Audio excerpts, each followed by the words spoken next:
그중 무기 보강이 한 축을 담당할 것입니다. 이런 이슈는 방산주에 힘을 보탤 가능성이 높다고 생각하고 있습니다.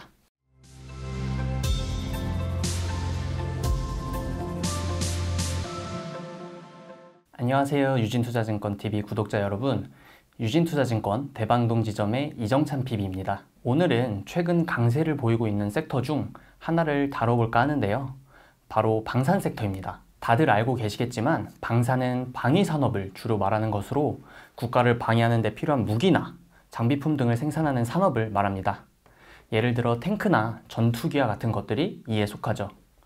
이 방산 섹터에는 한화에어로스페이스, LIG 넥스원, 현대로템, 풍산 등의 기업이 있는데요. 차트를 보면 알 수 있듯 꾸준하게 주가가 오르는 모습을 보여주며 강세를 보이고 있어서 관심을 두고 계신 분들이 많을 것 같습니다. 그러면 왜 이렇게 주가가 상승세를 꾸준하게 보이는지, 그리고 뉴스에서도 방산이 좋다는 말들이 계속해서 나오는지에 대해서 설명드려보도록 하겠습니다. 첫 번째 이유는 역시나 전쟁의 발발이죠.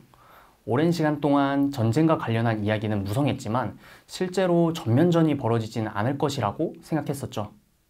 하지만 실제로 러시아 우크라이나 전쟁이 2022년 발발하면서 세계 모든 국가들은 실제로 전쟁이 일어날 수 있다는 생각을 갖기 시작했습니다. 뿐만 아니라 최근 이란과 이스라엘에서도 충돌이 일어나면서 전쟁이 일어나면 필요한 것이 무기이기에 무기를 보강해야겠다는 생각이 들었겠죠. 그래서 방산업체들이 최근 수주가 늘어나고 있는데요. 스톡홀름 국제평화연구소에서 발표한 자료에 따르면 2018년부터 2022년까지 세계 무기 수출 점유율에서 우리나라는 9위를 차지하고 있습니다. 현재 한국은 글로벌 4위를 목표로 발전해 나가고 있는데요. 수주 잔액이 계속 상승하며 2023년에는 5개사 합산 기준 방위산업 수주 잔액이 117조에 달하기도 했습니다. 자세히 보면 한화에어로스페이스는 지난해 말 폴란드 군비청과 3조 4천억 규모의 K9 자주포 공급 계약을 맺었고, 올해 LIG 넥스원은 사우디아라비아에 4조 원 규모의 천궁 10개 포대를 추가로 수주하며 릴레이가 펼쳐지고 있죠. 이런 수주가 계속해서 나오고 있는 건 국내 기업들이 그만큼 좋은 평가를 받고 있다는 증거겠죠. 이에 따라 앞으로의 수주도 기대해 볼 만한 것 같습니다. 그리고 방산주가 각광받는 두 번째 이유로는 올해 11월 예정되어 있는 미국 대통령 선거 영향이 있는데요. 바이든 대통령과 트럼프 전 대통령의 리턴 매치 결과를 알 수는 없지만 현재까지 초접전이 예고되고 있는데요.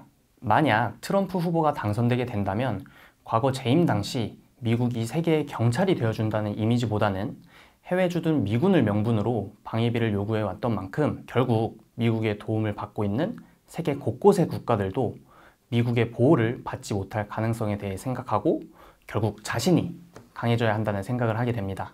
이는 각 국가 방위를 위한 행동들로 이어지고 그중 무기 보강이 한 축을 담당할 것입니다. 이런 이슈는 방산주에 힘을 보탤 가능성이 높다고 생각하고 있습니다. 오늘 설명드린 두 가지 이유를 큰 배경으로 현재 방산주는 강세를 보이고 있는데요. 단기간 급등하면 조정이 올 가능성이 높기 때문에 주의가 필요하지만 개인적으로는 방산 사이클은 아직 완전히 끝단에 와 있다는 생각은 하지 않습니다. 장기적인 관점에서 매출도 증가하고 있고 긍정적인 이슈도 있는 섹터이기에 관심을 두면 좋을 것 같다는 생각을 하고 있습니다. 오늘 준비한 내용은 여기까지입니다. 다음 영상에서도 궁금해하시는 내용으로 찾아오겠습니다.